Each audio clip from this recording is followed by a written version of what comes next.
Hi everyone, this is Ramesh. త్వరలో జరగబోయే RRB group D exam కి ప్రిపేర్ అవుతున్న విద్యార్థుల కోసం గత ఆర్ఆర్బి గ్రూప్ డి ఎగ్జామ్స్ లో అడిగిన మ్యాథ్స్ పార్ట్ సంబంధించిన క్వశ్చన్స్ ని విత్ కాన్సెప్ట్ సహాయంతో ఎలా ఆన్సర్ చేయాలనేది నేను ఒక సిరీస్ లో ఎక్స్ప్లెయిన్ చేయడానికి ప్రయత్నిస్తాను. ఈ రోజు వీడియోలో 2022 సెప్టెంబర్ 1 షిఫ్ట్ 1 లో భాగంగా అడిగిన మ్యాథ్స్ పార్ట్ సంబంధించిన క్వశ్చన్స్ ని ఎక్స్ప్లెయిన్ చేస్తున్నాను. అయితే ఈ మ్యాథ్స్ పార్ట్ సంబంధించిన క్వశ్చన్స్ అన్నిటినీ కాన్సెప్ట్ సహాయంతో ఎక్స్ప్లెయిన్ చేసుకుంటూ వెళ్తే వీడియో లెంత్ పెరిగిపోతుందనే ఉద్దేశంతో ఆ మ్యాథ్స్ పార్ట్ లోని ఈ క్వశ్చన్స్ అన్నిటిని 2 పార్ట్స్ గా డివైడ్ చేసి ఈ ఫస్ట్ పార్ట్ లో హాఫ్ ఆఫ్ ద క్వశ్చన్స్ ని కాన్సెప్ట్ సహాయంతో తక్కువ సమయంలోనే ఎలా ఆన్సర్ చేయొచ్చు అనేది డీటెయిల్ గా ఎక్స్ప్లెయిన్ చేయడానికి ప్రయత్నిస్తాను. ఈ సిరీస్ కనుక మీరు చివరి వరకు ఫాలో అయినట్లయితే మనకి ఆర్ఆర్బి గ్రూప్ డి లో భాగంగా అడిగే మ్యాథ్స్ పార్ట్ సంబంధించిన మోస్ట్ ఆఫ్ ద క్వశ్చన్స్ ని చాలా ఈజీగా ఆన్సర్ చేయగలుగుతారు. నేను ఎక్స్ప్లెయిన్ చేసేటప్పుడు వివరించే కాన్సెప్ట్స్ ని ఒకవేళ మీరు అవి తెలియనట్లయితే నోట్ చేయడానికి ప్రయత్నించండి. ఆ కాన్సెప్ట్ సహాయంతో మరికొన్ని క్వశ్చన్స్ ని ఓన్ గా మీరు ఆన్సర్ చేయడానికి ప్రయత్నించండి. ఓకే, ఫస్ట్ క్వశ్చన్, రెండు సంఖ్యల ఎల్సిఎం మరియు హెచ్సిఎఫ్ ల లబ్ధము 48. ఎల్సిఎం అంటే కసాగు, హెచ్సిఎఫ్ అంటే గసాభా అన్నమాట. అంటే రెండు సంఖ్యల కసాగు మరియు గసాభాల లబ్ధము 48. రెండు సంఖ్యల మధ్య 13 తేడా ఉంటే అంటే ఆ రెండు సంఖ్యల మధ్య భేదము 13 అయితే ఆ రెండు సంఖ్యలను కనుక్కోండి అన్నాడు. ఇక్కడ మనకి ఏంటంటే కసాగు లబ్ధము అంటే ఇంటూ చేస్తాం కదా, ఇంటూ గసాభా ఇచ్చాడు. ఎంతని 48 అని ఇచ్చాడు. అట్లాగే ఆ రెండింటి యొక్క డిఫరెన్స్ అన్నమాట. అంటే కసాగు మైనస్ గసాభా, ఎప్పుడు కసాగు పెద్దగా ఉంటుంది, గసాభా చిన్నగా ఉంటుంది. ఓకే, ఈ రెండింటి యొక్క డిఫరెన్స్ ఎంత 13 అని ఇచ్చాడు. అయితే ఆ రెండు సంఖ్యలు ఏంటంటున్నాడు. ఇక్కడ మనం ఫస్ట్ దీన్ని బేస్ చేసుకుని ఆన్సర్ చేయగలమేమో ప్రయత్నిద్దాం. అంటే ఆ రెండు సంఖ్యల యొక్క డిఫరెన్స్ భేదం 13 కాబట్టి ఇచ్చిన ఆప్షన్స్ లో డిఫరెన్స్ 13 లేకపోతే దాన్ని ఎలిమినేట్ చేసేసేయచ్చు. ఇక్కడ 16 నుంచి 3 మైనస్ చేస్తే 13 వస్తుంది, దీన్ని ఎలిమినేట్ చేయలేం. 24 మైనస్ 11 దీన్ని ఎలిమినేట్ చేయలేం. 17 మైనస్ 4 ఇది కూడా 13. 25 మైనస్ 4 అన్ని డిఫరెన్స్ 13 ఉన్నాయి కాబట్టి మనం ఏ ఆప్షన్ ని ఎలిమినేట్ చేయలేమన్నమాట. ఇంకా మనం ఈ కసాగు ఇంటూ గసాబా 48 కాబట్టి దాన్ని బేస్ చేసుకుని ఆన్సర్ చేయడానికి ప్రయత్నిద్దాం. ఇక్కడ మనకి ఈ కసాగు గసాబుకు సంబంధించిన ఒక సంబంధం ఉంటుంది అనమాట. ఏంటంటే ఏదైనా రెండు సంఖ్యల కసాగు గసాబాల లబ్ధం ఎంత అవుతుందో ఆ రెండు సంఖ్యలని యొక్క లబ్ధము కూడా అంతే అవుతుంది అనమాట. అంటే ఆ రెండు సంఖ్యలను గుణించగా వచ్చే లబ్ధము వాటి కసాగు గసాబాల లబ్ధానికి సమానం అవుతుంది. కాబట్టి ఆ రెండు కసాగు గసాబాల లబ్ధం 48 కాబట్టి ఆ రెండు సంఖ్యల లబ్ధం కూడా 48 అవుతుంది అనమాట. అలా ఈ రెండు సంఖ్యల లబ్ధం 48 అయ్యే ఆప్షన్ ఏదో ఎంచుకుంటాం. ఇక్కడ మనకి 3 16 are 48 కాబట్టి ఇదే కరెక్ట్ ఆన్సర్ అవుతుంది అనమాట. ఇలా మనం ఆప్షన్ సహాయంతో ఆన్సర్ రాబట్టడానికి ప్రయత్నించినట్లయితే మనం చాలా వరకు సమయాన్ని సేవ్ చేసుకోవచ్చు అనమాట. ఇక్కడ మనకి రెండింటిని మల్టిప్లై చేస్తే మనకి చాలా పెద్ద నెంబర్ వచ్చే అవకాశం ఉంది. అలాగే మరి మిగిలిన ఆప్షన్స్ లో ఉన్న ఏ రెండు నెంబర్స్ ని మల్టిప్లై చేసినా మనకి 48 వచ్చే అవకాశం లేదు కాబట్టి ఇక్కడ ఫస్ట్ ఆప్షన్ అనేది కరెక్ట్ వన్ అవుతుంది అనమాట. ఓకే, నెక్స్ట్ సెకండ్ వన్, రాణి ఒక గౌనును 3 గంటల్లో కుట్టగా పద్మ అదే రకమైన గౌనును 2 గంటల్లో కుడుతుంది. ప్రతి ఒక్కరూ రోజుకి 6 గంటలు పని చేస్తారు. వారికి 52 అలాంటి గౌనుల బల్క్ ఆర్డర్ ఉంటే వారు రాణితో ప్రారంభించి ప్రత్యామ్నాయ రోజులలో అంటే ఆల్టర్నేటివ్ డేస్ అంటాం కదా, అంటే రోజు విడిచి రోజు అనమాట పని చేస్తే ఎన్ని రోజులలో ఆ పని పూర్తి చేస్తారు. ఓకే, ఇక్కడ మనకి రాణి అలాగే పద్మ అనే ఇద్దరు పర్సన్స్ ఉన్నారు. ఓకే, ఇక్కడ రాణి 1 గౌన్ ని మనకి 3 అవర్స్ లో కుట్టేస్తుంది అనమాట. అదే పద్మ 2 గంటల్లో కుడుతుంది అనమాట. నెక్స్ట్ ఇద్దరు కూడా రోజుకి 6 గంటలు మాత్రమే పని చేస్తారు. అంటే మనకి ఒక రోజులో మనకి ఎన్ని గౌన్లు కుట్టగలరు, ఎన్ని గౌన్లు స్టిచ్ చేయగలరంటే ఇక్కడ ఒక గౌన్ స్టిచ్ చేయడానికి 3 అవర్స్ అంటే రోజుకి మనకి ఇక్కడ 6 గంటలు పడుతుంది కదా. అంటే 6 గంటల్లో ఎన్ని గౌన్లు? 2 గౌన్లు. కాబట్టి మనకి ఈ రాణి ఒక రోజులో చేసే పని 2 గౌన్లు కుట్టడం. అలాగే పద్మ ఒక గౌన్ కుట్టడానికి 2 గంటల సమయం తీసుకుంటుంది. తను ఒక రోజులో 6 గంటలు పనిచేస్తుంది కాబట్టి ఎన్ని గౌన్లు కుట్టగలదు? 3 గౌన్లు కుట్టగలదు అన్నమాట. అయితే వీళ్ళకి 52 గౌన్లు కుట్టాల్సిన ఆర్డర్ వచ్చిందనమాట. అయితే వాళ్ళిద్దరూ ఒక రోజు విడిచి ఒక రోజు పని చేసుకుంటూ వెళ్ళినట్లయితే ఆ 52 గౌన్లను కుట్టడానికి వారికి ఎన్ని రోజుల సమయం పడుతుంది అంటాడు అనమాట.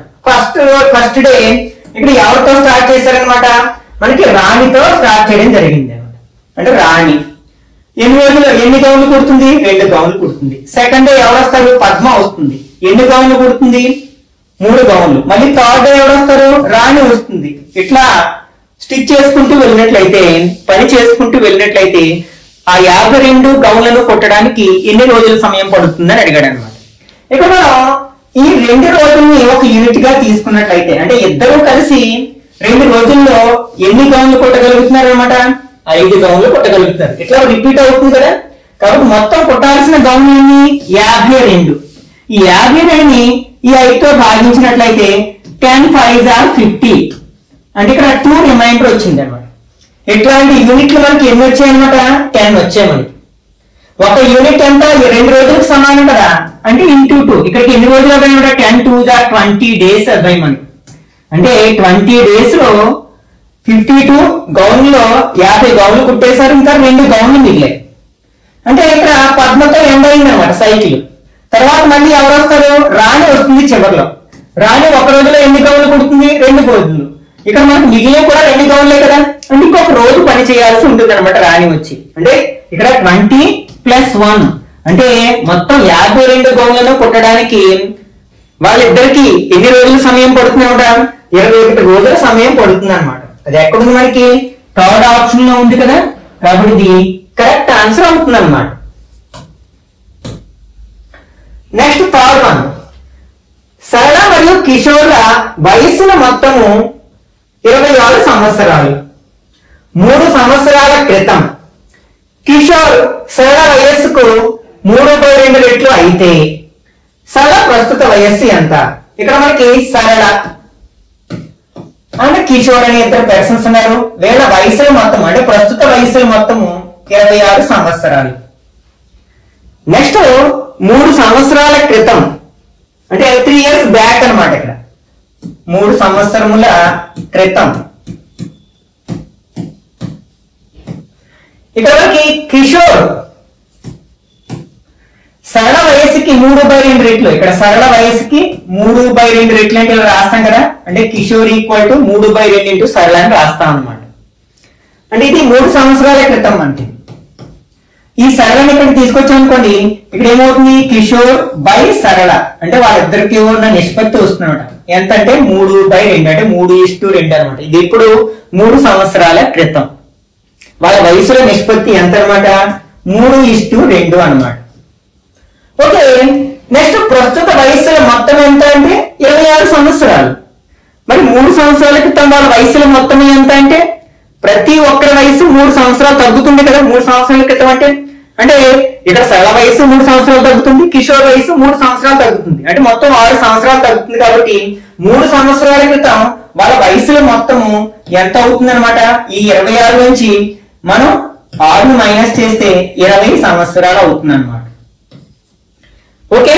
ఇప్పుడు 3 సంవత్సరాల క్రితం వారి వయసుల మధ్య నిష్పత్తి ఎంత అంటే 3:2. ఇందులో భాగాలు ఎంత? 3 + 2 5 భాగాలు. అంటే ఇక్కడ 5 భాగాలు ఎన్ని సంవత్సరాలకు సమానం? 20 సంవత్సరములకు సమానం అన్నమాట. ఇప్పుడు ఒక్కొక్క భాగం ఎంత అవుతుంది? ఈ 5 ని ఎంతతో ఇంటూ చేస్తే మనకు 20 వస్తుందంటే 4 తో ఇంటూ చేస్తే. కాబట్టి 1 యూనిట్ 4 years కి ఈక్వల్ అవుతుంది అనమాట. ఓకే. ఇప్పుడు ఏం అడుగుతున్నారు? మనకి సరళ యొక్క ప్రస్తుత వయసు అడుగుతున్నారు. మనం 3 సంవత్సరాల క్రితం వయసు ఫైండ్ అవుట్ చేద్దాం. ఇక్కడ మనకి ఇది కిషోర్ కి సంబంధించిన రేషియో, ఇది సరళకి సంబంధించిన రేషియో. సరళ వయసు 2 భాగాలు కాబట్టి 2 4 గా 8 years అవుతుంది అనమాట. ఎప్పుడు? 3 సంవత్సరముల క్రితం. కానీ వాళ్ళు అడిగింది ఏంటి, ప్రస్తుత వయస్సు అడిగారు. అంటే 3 సంవత్సరంలో తర్వాత, అంటే 3 సంవత్సరాల క్రితం 8 అయితే ప్రస్తుతం ఎంత అవుతుంది, 8 + 3 11 అవుతుంది కదా. కాబట్టి సరళ యొక్క ప్రస్తుత వయస్సు ఎంత అవుతుందన్నమాట, 11 సంవత్సరములు 11 ఇయర్స్ అవుతుంది. ఎక్కడుంది మనకి, 4th ఆప్షన్ లో ఉంది కదా. కాబట్టి ఇది కరెక్ట్ ఆన్సర్ అవుతుంది అన్నమాట. Next 4th one, 18% of 200 equal to x అయినట్లయితే x విలువ ఎంత. ఇట్లా పర్సెంట్ అంటే మీరు ఏం చేస్తారంటే సింపుల్ గా రెండు నెంబర్స్ ని మల్టిప్లై చేసి 100 తో డివైడ్ చేయండి అంతే. అంటే ఇక్కడ మనం 18 × 200/100 చేస్తే మనకు కావాల్సిన ఆన్సర్ వచ్చేస్తుంది. ఇది ఎంతకు సమానం అట, x కు సమానం. అయితే x విలువ ఎంత, దీన్ని సింప్లిఫై చేసాం అనుకోండి, అంటే ఇక్కడ 2 zeros కట్ చేసాం, అంటే 100 టేబుల్ కట్ చేసాం. ఇంకా బై 1 ఉంటే 1 తో డివైడ్ చేసినా దాని విలువ మారదు కదా. 18 × 2 ఎంత అవుతుంది, 36. అంటే ఇక్కడ x విలువ ఎంత అన్నమాట, 36. అది ఎక్కడుంది మనకి, ఫస్ట్ ఆప్షన్ లో ఉంది కదా. కాబట్టి ఇది కరెక్ట్ ఆన్సర్ అవుతుంది. నెక్స్ట్ 5th వన్, ఒక తయారీదారు 12%, హోల్సేల్ డీలర్ 15%, రిటైలర్ 20% లాభపడితే రిటైల్ ధర 15,456 అయినా టేబుల్ ఉత్పత్తి ఖర్చును కనుగొనము. అంటే మనకి ఒక టేబుల్ మ్యానుఫ్యాక్చరర్ ఏమో 12% గెయిన్ అవుతున్నాడు, అలాగే హోల్సేల్ డీలర్ ఏమో 15% గెయిన్ అవుతున్నాడు, అలాగే రిటైల్ సెల్లర్ ఏమో 20% గెయిన్ అవుతున్నాడు ఒక టేబుల్ మీద. మనకి దాని యొక్క రిటైల్ ప్రైస్ 15,456 అయినట్లయితే దాని మ్యానుఫ్యాక్చర్ కాస్ట్ ఎంత, అంటే మనం కాస్ట్ ప్రైస్ అంటాం కదా, దాని వేళ ఎంత అంటాడు అనమాట. ఓకే, ఇప్పుడు మనకి దాని కాస్ట్ ప్రైస్ ఎంతో తెలియదు, P అనుకుందాం. ఫర్ ఎగ్జాంపుల్ P నో X అనుకుందాం. ఇక్కడ మనకి మ్యానుఫ్యాక్చరర్ ఎంత శాతం లాభం పొందుతున్నాడు, 12% లాభం పొందుతాడు. అంటే దాన్ని ఎంతకు అమ్ముతాడు, 100 రూపీస్ కి 112 రూపీస్ అమ్ముతాడు. కాబట్టి 112/100 వేస్తాము. ఇదేమవుతుంది అనమాట, మ్యానుఫ్యాక్చరర్ నుంచి హోల్సేల్ డీలర్ కొనడం ఎలా అవుతుంది అనమాట. నెక్స్ట్ హోల్సేల్ డీలర్ 15% ప్రాఫిట్ పొందుతున్నాడు.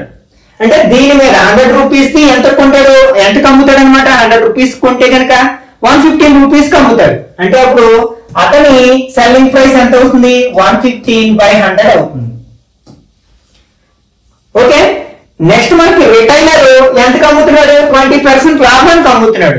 ఒకవేళ ఆ రిటైలర్ దాన్ని 100 రూపీస్ కొంటే ఎంతకు అమ్మాల్సి ఉంటుంది, 120 రూపీస్ కి అమ్మాల్సి ఉంటుంది. కాబట్టి మనం దీన్ని 120/100 తో మల్టిప్లై చేస్తే ఇది అంతటిని సింప్లిఫై చేస్తే మనకి ఏమొస్తుంది అన్నమాట, రిటైలర్ అమ్మిన సెల్లింగ్ ప్రైస్ వస్తుంది అన్నమాట. అయితే ఆ సెల్లింగ్ ప్రైస్ ఎంత, 15,456. అంటే ఇది ఎంతకి సమానం అంటే 15,456. దీన్ని సింప్లిఫై చేస్తే మనకు కావాల్సిన ఆన్సర్ వస్తుంది అన్నమాట. 0 0 gets cancel. Okay, 5 table 23 times, next 20 times. 4 table 25 times, 2 4 8, 8 5 32. Next మళ్ళీ 4 టేబుల్ ఇక్కడ కట్ చేయొచ్చు కదా. 4 టేబుల్ 5 టైమ్స్, 7 టైమ్స్. నెక్స్ట్ ఇంకా మనం ఏం కట్ చేయాలి, ఇక్కడ 2 టేబుల్ కట్ చేయొచ్చు, 6 టైమ్స్, 5 టైమ్స్. ఇక్కడ ఏముంది మనకి, P ఇంటూ న్యూమరేటర్ లో ఉన్న నెంబర్స్ ఏంటి, 7 × 23 × 6. డినామినేటర్ లో 25 × 5 × 5. దీని వాల్యూ ఎంత అంటే 15,456 అన్నమాట. మనకి P కావాలి కదా, P వాల్యూ కావాలి. కాబట్టి ఈ నెంబర్స్ అన్నిటిని మనం RH లోకి ట్రాన్స్పోజ్ చేస్తాం. అప్పుడు ఏమవుతాయి, న్యూమరేటర్ లో ఉన్న నెంబర్స్ ఏమో డినామినేటర్ లోకి వస్తాయి, డినామినేటర్ లో ఉన్న నెంబర్స్ న్యూమరేటర్ లోకి వస్తాయి అన్నమాట. అంటే ఫ్రాక్షన్ మొత్తం రివర్స్ అవుతుంది. 25 × 5 × 5 by 7 × 23 × 6. ఓకే, మనం ఫర్ ఎగ్జాంపుల్ 7 టేబుల్ కట్ చేద్దాం. కొన్ని 7 2 7s are 14, 1 ఉంది, మళ్ళీ 2 7s are 14. మరి 5 లో 4 కాబట్టి 0 పెట్టుకుని 56 లో చూస్తాం. 8 7s are 56. ఓకే, మళ్ళీ 6 టేబుల్ కట్ చేద్దాం. 3 6 are 18. ఇంకా ఎంత మిగిలింది, 4 మిగిలింది. 6 6 are 36. ఇంకా 4 మిగిలింది. 48 లో 6 టేబుల్ 8 టైమ్స్, అంటే 368 టైమ్స్ కట్ అయింది మనకి. ఓకే, ఈ 23 టేబుల్ చూద్దాం. 23 టేబుల్ 36 లో ఎన్ని టైమ్స్ పోతుంది? 1 టైం. ఇంకా ఎంత ఉంటుంది? 13 అంటే 138 ఉంది. 138 లో 23 మనకి 6 టైమ్స్ కట్ అవుతుంది కదా. అంటే ఇక్కడ P equal to 16 into 25 into 5 into 5. First రెండు చూద్దాం. మనకి 425 100 అవుతుంది.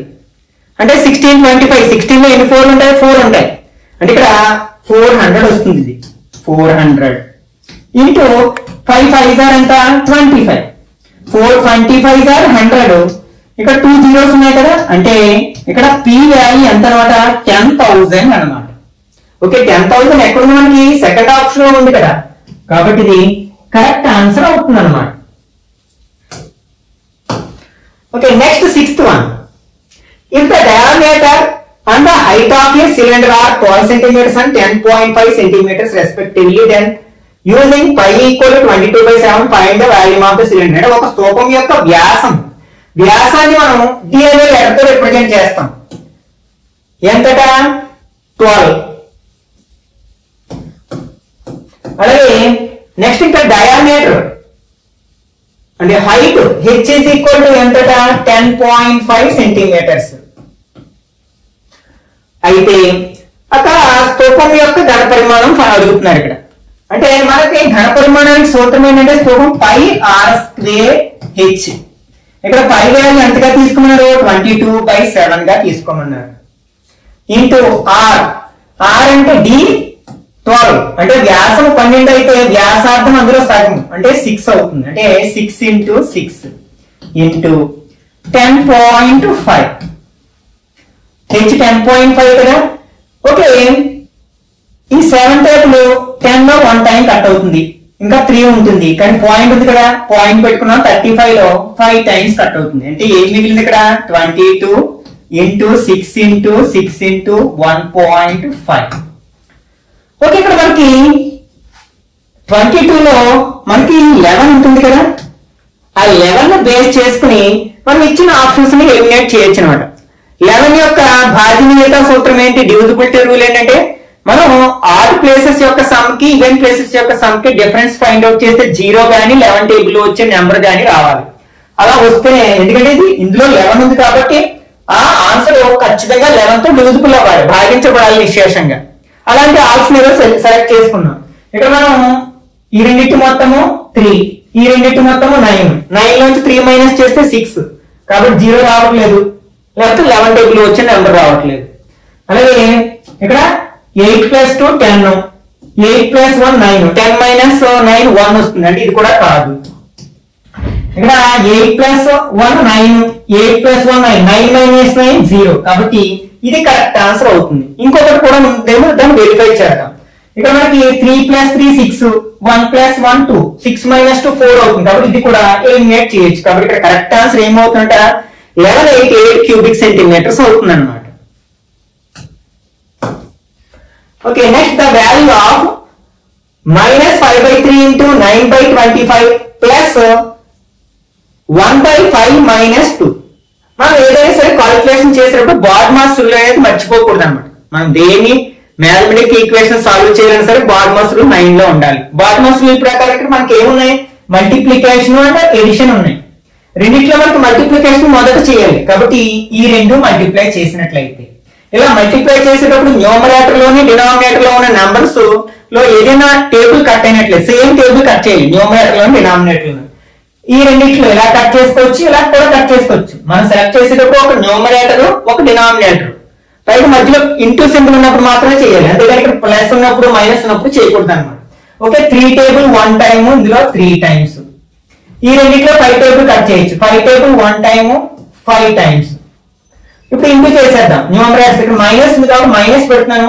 న్యూమరేటర్స్ రెండు ఇంటూ చేస్తే 3 1s are 3 by 5 1s are 5 plus. Next ఇది ఫ్రాక్షన్ లో ఉంది కాబట్టి దీన్ని కూడా ఫ్రాక్షన్ లోకి మార్చుకోవచ్చు బై 1 పెట్టుకుని. ఇప్పుడు క్రాస్ మల్టిప్లికేషన్ చేయండి. 1 × 1 1 -5 2s are 10 by 5 1s are 5 అంటే -3/2 ప్లస్. ఇక్కడ ఒకటి ప్లస్ ఒక మైనస్ అంటే సబ్ట్రాక్ట్ చేస్తాం. 10 లోంచి 1 మైనస్ చేస్తే 9, మరి పెద్ద నెంబర్ కి మైనస్ -9/5. సారీ, ఇక్కడ మనకి 5 కదా.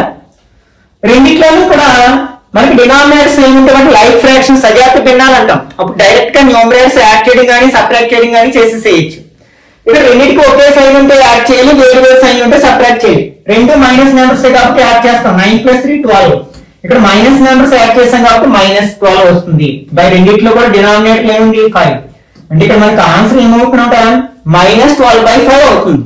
అది ఎక్కడ ఉంది మనకి ఫస్ట్ ఆప్షన్ లో ఉంది కదా, కాబట్టి ఇది కరెక్ట్ ఆన్సర్ అవుతుంది. Okay, next find the LCM of 24, 42 and 56. మనం ఎల్సిఎం హెచ్సిఎఫ్ మనం చిన్నప్పటి నుంచి చేస్తూనే ఉంటాం కదా, డిఫరెంట్ మెథడ్స్ లో చేస్తాం. దీన్ని షార్ట్ కట్ మెథడ్ లో కూడా చేయొచ్చు, లేకపోతే మనం షార్ట్ డివిజన్ మెథడ్ లో కూడా చేయొచ్చు. అంటే మనం ఎల్సిఎం చేసేటప్పుడు మనం పెద్ద నెంబర్ మీద కాన్సన్ట్రేట్ చేస్తాం. అంటే వీటి యొక్క ఎల్సిఎం 56 అయినా కావచ్చు, దాని యొక్క మల్టిపుల్ అయినా కావచ్చు అనమాట. అంటే మల్టిపుల్ అంటే 56 టేబుల్ లో వచ్చే ఏదైనా ఒక నెంబర్ కావచ్చు అనమాట. 56 ఎప్పుడు అవుతుందంటే ఈ రెండు నెంబర్స్ ఇందులో పోయినప్పుడు. ఈ రెండు టేబుల్స్ 24 టేబుల్ పోదు, 42 టేబుల్ పోదు, కాబట్టి ఇది ఎల్సిఎం కాదు. ఈ టేబుల్ లో వచ్చే నెక్స్ట్ నెంబర్ ఏంటి 56 2 గా 112 అవుతుంది. ఓకే, 112 లో మనకి ఈ టేబుల్ పోతుందంటే ఫర్ ఎగ్జాంపుల్ 5 2 గా 1000, కాబట్టి రెండు టేబుల్స్ పోవట్లేదు. కాబట్టి ఈ 56 టేబుల్ లో నెక్స్ట్ వచ్చే నెంబర్ ఏంటి 168. అంటే దీనికి 56 యాడ్ చేస్తే తెలిసిపోతుంది, సరిపోతుంది. అంటే 56 కి 56 యాడ్ చేస్తే 112, మళ్ళీ ఇంకో 56 యాడ్ చేస్తే 168. ఈ 168 లో ఇది పోతుంది, అలాగే ఇది కూడా పోతుంది. కాబట్టి ఇక్కడ మనకి మూడిటి యొక్క ఎల్సిఎం ఎంత అవుతుందంటే 168 అవుతుంది. ఒకవేళ మీకు ఇది ఇబ్బందిగా ఉందనుకుంటే మీరు షార్ట్ డివిజన్ మెథడ్ ని ఫాలో అవ్వచ్చు. అంటే మనం ప్రైమ్ టేబుల్స్ చూడాలండి ఎప్పుడైనా సరే. ప్రైమ్ నెంబర్స్ ప్రధాన సంఖ్యలు అంటాం కదా, అన్నిట్లో 2 టేబుల్ పోతుంది. ఇందులో 12 టైమ్స్, 21 టైమ్స్, 28 టైమ్స్. మళ్ళీ రెండిట్లో 2 టేబుల్ 6 టైమ్స్. 21 లో పోదు కాబట్టి 21 యాజ్ ఇట్ ఈజ్ గా రాస్తాం. ఇందులో 14 టైమ్స్. మళ్ళీ 2 టేబుల్ 3 టైమ్స్. 21 లో పోదు, ఇందులో 7 టైమ్స్. ఈ రెండిట్లో 7 టేబుల్ పోతుంది కదా, 7 టేబుల్ 3 లో పోదు కాబట్టి 3. 21 లో 3 టైమ్స్, 7 లో 1 టైం. ఈ రెండిట్లో 3 టేబుల్ పోతుంది కాబట్టి 1 1 1. ఓకే, ఇప్పుడు వీటన్నిటిని మల్టిప్లై చేస్తే మనకు కావాల్సిన ఎల్సిఎం వస్తుంది. 7 3s are 21, 21 2s are 42, 42 2s are 84, 84 2s are 168. సరిపోయింది కదా, ఈ విధంగా కూడా మనం చేసుకోవచ్చు అన్నమాట. Okay, next which of the following is RHS of the equation. క్రింది వాటిలో ఏది సమీకరణం యొక్క RHS అంటే కుడివైపు అవుతుంది, అంటే ఈ ఆన్సర్ అవుతుంది అన్నమాట. దీన్ని సింప్లిఫై చేయగా ఇది త్రికోణమితికి సంబంధించిన క్వశ్చన్ అన్నమాట. మనకి త్రికోణమితిలో కొన్ని కాన్సెప్ట్స్ ఉంటాయి, ఆ కాన్సెప్ట్ వస్తేనే ఈ టైప్ ఆఫ్ క్వశ్చన్ ని ఆన్సర్ చేయగలుగుతాం. మనం ట్రిగోనోమెట్రీలో కొన్ని ఐడెంటిటీస్ ఉంటాయి అన్నమాట. అందులో ఒక ఐడెంటిటీ ఏంటంటే sin square a plus cos square a is always 1 అన్నమాట. అంటే ఇక్కడ ఏ ప్లేస్ లో ఏ యాంగిల్ రాసినా సరే దీన్ని సింప్లిఫై చేస్తే ఆన్సర్ 1 వస్తుంది అనమాట. ఇది ఒక ఐడెంటిటీ అన్నమాట. దీన్ని బేస్ చేసుకుని ఈ క్వశ్చన్ ఆన్సర్ చేయొచ్చు మనం. ఈ సైన్ స్క్వేర్ ఇక్కడ LHS లో ఉంచి కాస్ స్క్వేర్ ని RHS లో ట్రాన్స్పోజ్ చేస్తే sin square a equal to 1 minus cos square a అని రాయొచ్చు మనం. అంటే ఇక్కడ మనం ఈ sin స్క్వేర్ a ప్లేస్ లో ఏం రాయొచ్చు మనం 1 మైనస్ కాస్ స్క్వేర్ a అని రాయొచ్చు బై 1 మైనస్ కాస్ a. అంటే మనం సింప్లిఫికేషన్ చేసినప్పుడు కన్వీనియన్స్ కోసం కొన్ని ఐడెంటిటీస్ ఉపయోగించుకుంటూ ఉంటాం. నెక్స్ట్ ఆల్జీబ్రిక్ ఐడెంటిటీ వాడతాం. మళ్ళీ ఈ 1 ని 1 స్క్వేర్ ని రాయొచ్చు కదా, 1 కి పవర్ పై ఎంత పెట్టుకున్నామని దాని వాల్యూ 1. ఇప్పుడు ఇది చూడడానికి ఎలా ఉంది, a square minus b square లా ఉంది. ఇదేంటి మనకి యాక్చువల్లీ దేని formula a plus b into a minus b formula అనమాట. ఓకే, ఈ ఐడెంటిటీ ఇది ఆల్జీబ్రిక్ ఐడెంటిటీ అనమాట. ఇదేమో ట్రిగోనోమెట్రిక్ ఐడెంటిటీ. అంటే ఇది త్రికోణమితి సర్వ సమీకరణం అంటాం, ఇది బీజీయ సర్వ సమీకరణం అంటాం అన్నమాట. కాబట్టి ఇది a అంటే 1, b అంటే cos a. కాబట్టి ఒకసారి ప్లస్ చేస్తాం, ఒకసారి మైనస్ చేస్తాం. అంటే 1 plus cos a, 1 minus cos a. Already denominator లో ఉంది 1 మైనస్ కాస్ a ఉంది. ఇక్కడ 1 మైనస్ కాస్ a, ఇక్కడ కూడా 1 మైనస్ కాస్ a ఉంది. రెండు కట్ చేస్తాయి, న్యూమరేటర్ లోనే ఒక డినామినేటర్ లో ఉంది. కాబట్టి ఇంకేం మిగిలింది మనకి 1 ప్లస్ కాస్ a మిగిలింది. 1 ప్లస్ కాస్ ఏ అన్నా కాస్ ఏ ప్లస్ 1 అన్న ఒకటే కదా, ప్లస్ ఉన్నప్పుడు ఎలాగైనా రాసుకోవచ్చు. కాబట్టి కరెక్ట్ ఆన్సర్ ఏమవుతుంది అనమాట, థర్డ్ ఆప్షన్ అవుతుంది అనమాట. నెక్స్ట్ ఇది ఆల్జీబ్రాకి సంబంధించింది, బీజగణితానికి సంబంధించింది అనమాట. దీన్ని మనం సింప్లిఫై చేయాలి. సింప్లిఫై చేస్తే ఏం ఆన్సర్ వస్తుందో చూద్దాం. ఫస్ట్ మనం బార్మాస్ రూల్ ప్రకారం ఈ బ్రాకెట్స్ ఓపెన్ చేసి, అంటే బ్రాకెట్ బయట ఉన్న నెంబర్ తో లోపల ఉన్న టర్మ్స్ ని మనం మల్టిప్లై చేయాలి. 3 9s are 27 x cube minus 3 6s are 18 x square plus 3 3s are 9 అంటే 90 అవుతుంది, minus 9 3s are 27 x cube minus into minus plus 9 2s are 18x minus into plus minus 9 3s are 27 అంటే 270 అవుతుంది అన్నమాట. Sorry, ఇది 2 3 3s are 9 90 9 3s are 27 270 అవుతుంది. Okay, ఇప్పుడు మనం simplify చేసేటప్పుడు ఎప్పుడైనా సరే ఆల్జీబ్రిక్ ఎక్స్ప్రెషన్ ని లైక్ టర్మ్స్ ని యాడ్ చేయగలము లేదా సబ్ట్రాక్ట్ చేయము. అసలు లైక్ టర్మ్స్ అంటే ఏంటి, సేమ్ వేరియబుల్ ఉండి వాటి యొక్క పవర్స్ కూడా సేమ్ ఉంటే వాటిని లైక్ టర్మ్స్, సజాతి పదాలు అంటాం. వాటిని మాత్రమే యాడ్ చేయగలము, సబ్ట్రాక్ట్ చేయగలము.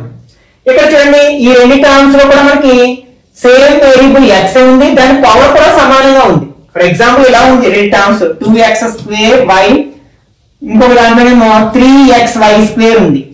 ఈ రెండిట్లో సేమ్ వేరియబుల్స్ ఉన్నాయి కానీ పవర్స్ డిఫరెంట్ గా ఉన్నాయి, కాబట్టి ఇవి లైక్ టర్మ్స్ కాదు అన్నమాట. సేమ్ వేరియబుల్స్ ఉండాలి, పవర్స్ కూడా సేమ్ ఉండాలి, అప్పుడే లైక్ టర్మ్స్ సజాతి పదాలు అంటాం. వాటిని మాత్రమే యాడ్ చేయగలం. ఒకే గుర్తుంటే, వేరే గుర్తుంటే సబ్ట్రాక్ట్ చేస్తాం. కాబట్టి రెండు లైక్ టర్మ్స్ కాబట్టి రెండింటిని యాడ్ చేసుకోవచ్చు, సబ్ట్రాక్ట్ చేసుకోవచ్చు. ఒకే సైన్ ఉందా, వేరే సైన్ ఉందంటే ఇది ఏమీ లేకపోతే ప్లస్ సైన్ ఉన్నట్టు. ఒకటి ప్లస్ ఒకటి మైనస్, కాబట్టి సబ్ట్రాక్ట్ చేస్తాం. 27 అంటే సబ్ట్రాక్ట్ చేయడం యాడ్ చేయడం వాటి యొక్క కోఎఫిషియంట్ అంటే గుణకం అంటాం. ముందున్న నెంబర్ అంటే వేరియబుల్ కి ముందున్న నెంబర్ మనం గుణకం అంటాం. వాటిని మాత్రమే యాడ్ చేయాలి, సబ్ట్రాక్ట్ చేయాలి. ఇక్కడ 27 మైనస్ చేస్తే 0 x క్యూబ్ అంటే 0 అంటే, కాబట్టి ఈ రెండింటిని ఎలిమినేట్ చేయొచ్చు, 0 అయిపోతుంది కాబట్టి రెండింటిని యాడ్ చేస్తే. నెక్స్ట్ దీనికి లైక్ టర్మ్ ఎక్కడా లేదు కదా, కాబట్టి ఇది ఒక టర్మ్ ఉంది కాబట్టి రాసేస్తున్నాను. అలాగే దీనికి కూడా లైక్ టర్మ్ ఎక్కడా లేదు కాబట్టి దీన్ని రాసేస్తున్నాను. అలాగే నెక్స్ట్ ఈ రెండు కాన్స్టెంట్ టర్మ్స్, వేరియబుల్ లేని టర్మ్స్ ని కాన్స్టెంట్ టర్మ్స్ అంటాం, స్థిరాంకాలు అంటాం. అవి కూడా లైక్ టర్మ్స్, ఒకే గుర్తుంటే యాడ్ చేయొచ్చు, వేరు వేరు గుర్తుంటే సబ్ట్రాక్ట్ చేయొచ్చు. ఈ రెండు వేరు వేరు గుర్తున్నాయి కాబట్టి సబ్ట్రాక్ట్ చేస్తే మనకి 270 నుంచి 90 మైనస్ చేస్తే 180 వస్తుంది. సబ్ట్రాక్ట్ చేసినప్పుడు పెద్దదానికన్నా గుర్తు పెట్టాలి, ఇది పెద్దది కాబట్టి మైనస్ 180 అవుతుంది అన్నమాట. ఇప్పుడు అన్నిటిలోని కూడా మనకి 18 కనిపిస్తుంది, అంటే మైనస్ ఉంది కాబట్టి మైనస్ 18 ని కామన్ తీసేసినట్లయితే ఇక్కడ ఏముంటది, ఎక్స్ స్క్వేర్ ఉంటది. ఇక్కడ ప్లస్ అంటే మైనస్ ఇంటూ మైనస్ అని రాసుకోవచ్చు, మైనస్ ఇంటూ మైనస్ ప్లస్ అవుతుంది.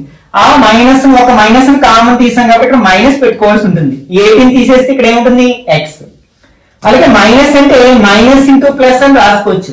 ఇక్కడ మైనస్ కామన్ తీసేసాం కాబట్టి ఇక్కడ ఏముంటుంది, ఇక్కడ ప్లస్ ఉంటుంది. నెక్స్ట్ ఇందులో 18 ఇంటూ 10 కదా, ఇది 18 కాబట్టి 18 కామన్ తీసాం కాబట్టి ఇక్కడ 10 ఉంటుంది అనమాట. ఇది ఎక్కడుంది మనకి ఇచ్చిన ఆప్షన్స్ లో, 4th ఆప్షన్ లో ఉంది కదా, కాబట్టి ఇది కరెక్ట్ ఆన్సర్ అవుతుంది అనమాట.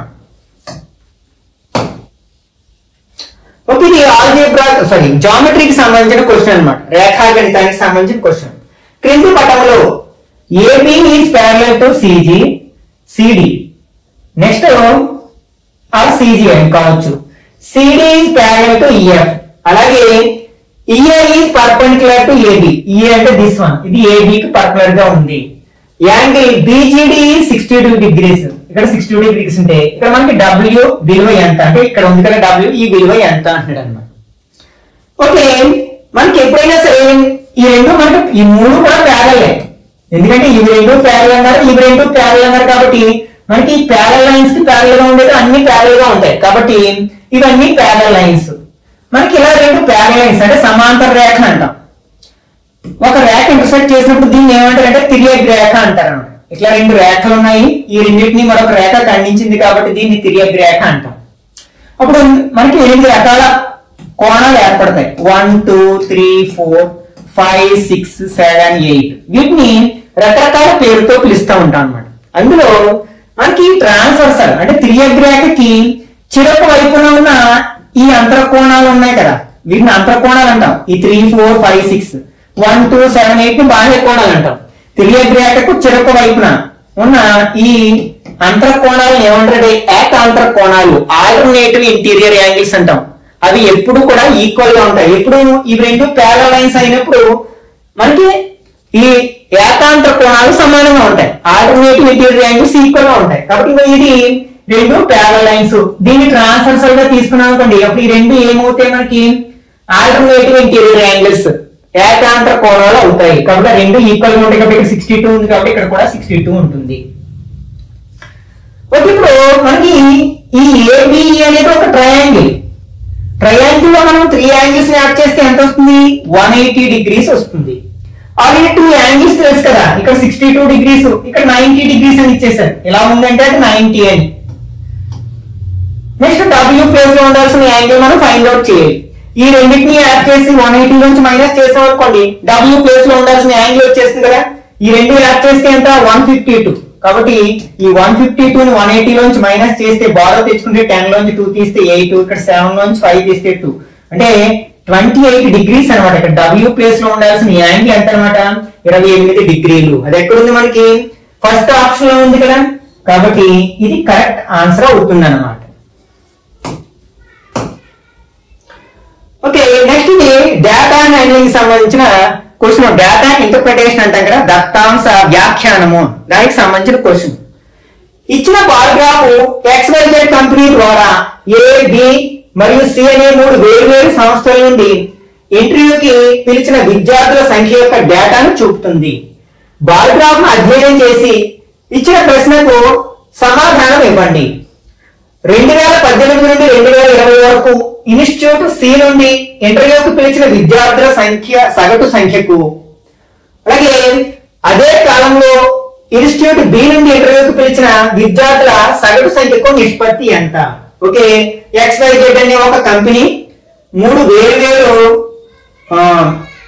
సంస్థల నుండి ఇంటర్వ్యూకి పిలిచిన విద్యార్థుల సంఖ్యని ఈ బార్ గ్రాఫ్ రిప్రజెంట్ చేస్తుంది అనమాట. దీన్ని స్టడీ చేసి అడిగిన క్వశ్చన్ కి ఆన్సర్ చేయాలి. ఇక్కడ మనకి ఇదే అడిగారు, 2018 నుంచి 2020 మధ్యలో ఉన్న డేటాని అడిగారు అనమాట. ఇన్స్టిట్యూట్ సి నుండి పిలిచిన సగటు విద్యార్థుల సంఖ్యకు, అలాగే ఇన్స్టిట్యూట్ బి నుండి పిలిచిన సగటు విద్యార్థుల సంఖ్యకు నిష్పత్తి, అంటే మనం C/B ని ఫైండ్ అవుట్ చేయాలి అన్నమాట. ఓకే, ఇక్కడ మనకి సగటు అంటే రాసుల మొత్తము బై రాసుల సంఖ్య, some of observations by number of observations. ఇక్కడ 18, 19, 20 ఈ 3 సంవత్సరాలు చూసుకోవాలి. ఈ 3 సంవత్సరాలు చూసుకోవాలి. ఇక్కడ మనకి సి అంటే ఏంటి? ఈ బాటమ్ లో ఉన్న బార్ అన్నమాట. అంటే 80, నెక్స్ట్ 100, నెక్స్ట్ 108 యాడ్ చేస్తే 180, 280 అంటే 288 అన్నమాట. ఇక్కడ యావరేజ్ అంటే బై 3 వేసుకుంటాం. 288/3 is 2. నెక్స్ట్ బి అంటే ఈ మిడిల్ బార్ 100, 192, నెక్స్ట్ 312 అంటే 312/3 యావరేజ్ అన్నారు కాబట్టి సగటు అన్నారు కదా, కాబట్టి బై 3 వేసుకున్నాం 3 సంవత్సరాలు కాబట్టి.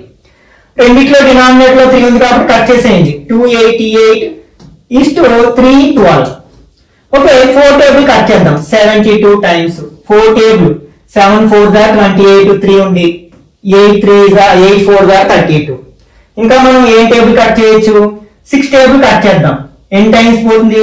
6 1 6, 6 2 12, 6 1 6, 1 ఉంది 18 లో 3 టైమ్స్ అంటే 12:13 అన్నమాట. అంటే సి కి బి కి నిష్పత్తి ఎంత అన్నమాట? 12:13. ఎక్కడ ఉంది మనకి? అది థర్డ్ ఆప్షన్ లో ఉంది కదా, కాబట్టి ఇది కరెక్ట్ ఆన్సర్ అవుతుంది అన్నమాట. ఓకే, నెక్స్ట్ ఇచ్చిన పారాగ్రాఫ్ 2018 నుండి 2021 వరకు భారతదేశంలో ప్రతి ఎగుమతుల డేటాను చూపిస్తుంది. గ్రాఫ్ ను అధ్యయనం చేసి ప్రశ్నకు సమాధానం ఇవ్వండి. ఏ సంవత్సరంలో 1000 టన్నులకు కనిష్ట విలువ కలిగి ఉంది? ఇక్కడ మనకి ఒక బార్ గ్రాఫ్ ఇచ్చారు. ఇదేం చెప్తుందన్నమాట? ప్రతి ఎగుమతుల గురించి చెప్తున్నమాట. 2018 నుంచి 2021 మధ్యలో ఉన్నది. ఇక్కడ మనకి ఈ పైన బార్ ఏమో ఇక్కడ మన క్వాంటిటీ ఇన్ థౌజండ్స్ అంటే ఉత్పత్తి అన్నమాట. టన్నుల్లో 1000 టన్స్ అన్నమాట. అంటే 1000 టన్నుల ఉత్పత్తిని రిప్రజెంట్ చేస్తుంది ఒక బార్. అంటే పైన ఉన్న బార్లన్నీ కూడా. నెక్స్ట్ వాటి విలువని క్రోర్స్ లో రిప్రజెంట్ చేస్తుంది కింద బార్లు అన్నమాట. అయితే ఇక్కడ మనకి ఏ సంవత్సరంలో 1000 టన్నుల యొక్క కనిష్ట విలువ ఉంటుంది. ఇదేమో విలువ, ఇదేమో ఉత్పత్తి. అంటే వాటి విలువని మనం ఆ టన్నుల సంఖ్యతో భాగిస్తే మనకి 1 టన్ను యొక్క విలువ వస్తుంది కదా. కాబట్టి మనం ప్రతి సంవత్సరంలో ఈ సెకండ్ బార్ గ్రాఫ్ లో ఉన్న వాల్యూని, బార్ లో ఉన్న వాల్యూని ఫస్ట్ బార్ లో ఉన్న వాల్యూతో డివైడ్ చేస్తే కొన్ని వాల్యూస్ వస్తాయి. అందులో ఏ దానికి తక్కువగా ఉంది. ఫస్ట్ది 2018 తీసుకున్నాం. ఏంటి ఇక్కడ మనం 410 బై ఇక్కడ 348 డివిజన్ చేయడం తక్కువ కాబట్టి 350కి దగ్గరగా ఉంది కదా, 350 వేసుకుంటున్నాను. అలాగే 2019 ఇక్కడ ఎంత ఉంది, 320 బై 270. నెక్స్ట్ 2020 లో 350 బై 280. నెక్స్ట్ 2021 లో 450 బై 350. అన్నిట్లోని జీరోలోనే ఇక్కడ కట్ చేద్దాం, కొంచెం సింప్లిఫైస్ట్ ఫార్మ్ లోకి మారుతుంది అన్నమాట. ఇక్కడ ఏమొచ్చింది, 41 బై 35 వచ్చింది. ఇక్కడ 32 బై 27 వచ్చింది. ఇక్కడ 35 బై 28 వచ్చింది. ఇక్కడ మనకి 45 బై 35 వచ్చింది. ఈ రెండు మనకి లైక్ ఫ్రాక్షన్స్ కదా, డినామినేటర్స్ ఈక్వల్ గా ఉన్నాయి కాబట్టి ఆ రెండిట్లో ఏది పెద్దదో ఏది చిన్నదో ఈజీగా చెప్పేసేయచ్చు. న్యూమరేటర్ లో చిన్నగా ఉన్నది చిన్నది, పెద్దగా ఉన్నది పెద్దది. ఇది పెద్దది కాబట్టి మనం ఎలిమినేట్ చేసేయచ్చు, ఎందుకంటే కనిష్ట విలువ అడిగారు కాబట్టి. ఇంకా ఈ మూడిట్లో మనం చిన్నదాన్ని డిసైడ్ చేయాలి. వీటిని ఇంకా చిన్నగా మార్చగలమేమో చూద్దాం. ఈ రెండిట్లో 7 టేబుల్ పోతుంది కదా 5 టైమ్స్. అట్లాగే ఎన్ని టైమ్స్ పోతుంది 7 టేబుల్ 4 టైమ్స్, 5 బై 4 వస్తుంది అన్నమాట. ఓకే, ఇప్పుడు ఇక్కడ ఏ టేబుల్ పోదు, రెండిట్లో ఏ టేబుల్ పోదు. ఒకసారి డివైడ్ చేసి చూద్దాం. 41 ని 35 తో డివైడ్ చేద్దాం. 1 టైం 35 మైనస్ చేస్తే 6, పాయింట్ పెట్టుకుని 0 పెట్టుకున్నాం. మళ్ళీ 60 లో 1 టైం అయిపోతుంది కదా, 35 5 నెక్స్ట్ 2 ఆల్రెడీ పాయింట్ పెట్టుకున్నాం కాబట్టి 0 పెట్టుకున్నాం. 35 ఎన్ని టైమ్స్ పోతుంది, సుమారుగా 7 టైమ్స్ పోతుంది. పాయింట్ తర్వాత 2 ప్లేసెస్ వచ్చే వరకు చేద్దాం. 1.17 దీని value approximately. Next second one చూద్దాం. ఇక్కడ మనం 32 ని 27 తో డివైడ్ చేయాలి.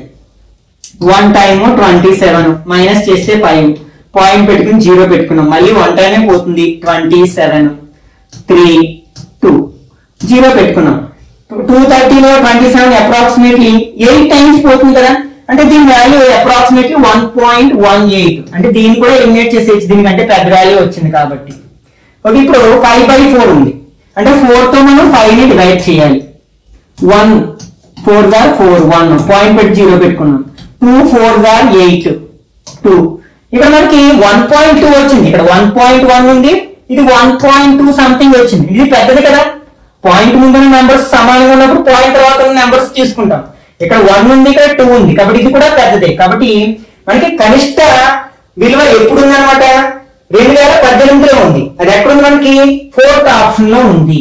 ఇక్కడ మీకు నాన్ మ్యాథ్స్ స్టూడెంట్స్ కూడా అర్థం అవ్వాలనే ఉద్దేశంతో ఒక్కొక్క ప్రాబ్లం ని ఎక్స్ప్లెయిన్ చేయడానికి నేను ఎక్కువ సమయం తీసుకోవడం జరిగింది. అట్లాగే కాన్సెప్ట్స్ కూడా ఎక్స్ప్లెయిన్ చేస్తున్నాను కాబట్టి మీరు ఎగ్జామ్ లో రాసేటప్పుడు ఇంత సమయం పడుతుందని మీరు భావించక్కర్లేదు అనమాట. ఎందుకంటే మనం స్టెప్ బై స్టెప్ వేసుకుంటూ వెళ్ళక్కర్లేదు. చాలా స్టెప్స్ ని మనం జంప్ చేసుకుని డైరెక్ట్ ఆన్సర్స్ తో వెళ్ళిపోవచ్చు అనమాట. మనం కనుక కాన్సెప్ట్స్ మీద గ్రిప్ తెచ్చుకున్నట్లయితే.